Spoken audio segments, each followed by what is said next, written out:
កូនចៃសពថ្ងៃ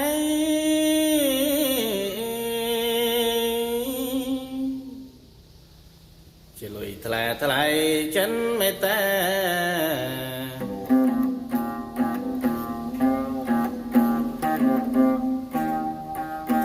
លុយម៉ែរកបានហើយវេទនីឲ្យកូនគ្រប់គ្នាចៃសប្បាយ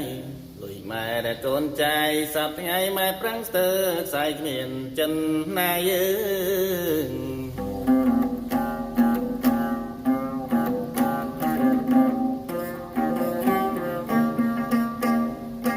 ទោះបីភ្លៀងក៏យំឬថ្ងៃម៉ែប្រឹងទៅខ្សែដើម្បីបត់លុយម៉ែស្ដែងចេញពីញើសឈាមទូរែកក្រំក្រៀមម៉ែអំណន់អើយ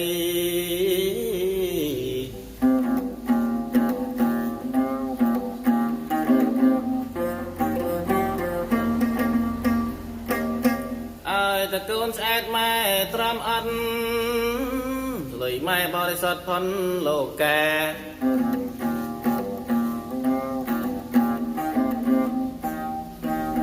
លុយម៉ែតែងផ្ដល់សុខមនោរម្យជួយកូនតូចធំឲ្យបានសិក្សាអើយ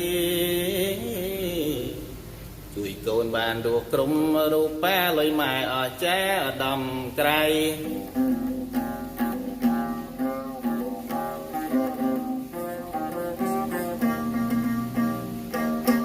លុយម៉ែជាលុយសែនសពរស់កូនបានពងពោះយុះថ្លាថ្លៃ